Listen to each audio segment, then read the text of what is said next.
గురుగారు, తిరుమల శ్రీవారి బ్రహ్మోత్సవాల్లో భాగంగా శ్రీవారు కల్పవృక్ష వాహనంపై కమనీయంగా దర్శనమిస్తారు. ఈ కల్పవృక్ష వాహనం ప్రత్యేకత ఏంటి? కల్పవృక్ష వాహనం కల్పవృక్షం ఇదే అని చెప్పి అన్నమయ్య పొంగిపోయాడు వెంకటేశ్వర స్వామిని చూస్తూ. అన్నమయ్య కీర్తనలో ప్రసిద్ధమైనటువంటి కీర్తన. కల్పవృక్షం అంటే మనందరికీ తెలుసు, కోరినటువంటి కోర్కెలని అనుగ్రహించేటువంటి దేవతా వృక్షంట.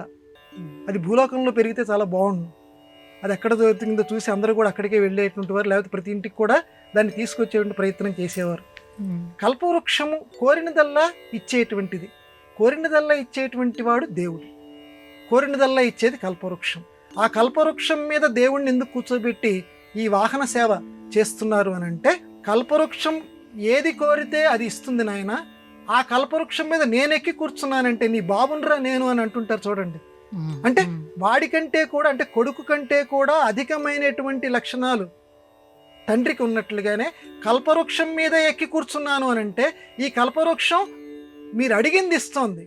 కానీ నన్ను గనక భక్తితో మీరు సేవిస్తే, మీరు అడగకుండానే మీకు ఏది కావాలో వాటన్నింటినీ కూడా నేను మీకు అనుగ్రహిస్తాను అని చెప్పటానికి కల్పవృక్షవా అంటే నీ మనస్సులో, ఎందుకంటే నీకు ఏది అవసరమో వాటన్నిటినీ కూడా నేను ఎన్నెన్ని కావాలో అడిగినవి ఇస్తాను, అడగకుండా కూడా ఏవైతే ఉన్నాయో వాటిని కూడా నేను అనుగ్రహిస్తాను.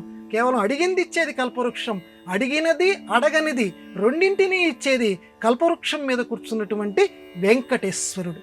అందువల్ల ఈ కల్పవృక్ష వాహనం ఆ 4 మాడ వీధుల్లో మనం తిరుగుతున్నప్పుడు మనందరం ప్రార్థన చేయవలసింది ఏంటంటే, ఎప్పుడు కూడా దేవుడి దగ్గరికి వెళ్ళేటమ్మా నిజమైనటువంటి భక్తుడు నాకు ఇది కావాలి, నాకు ఇది కావాలి అని కోరుకోకూడదు.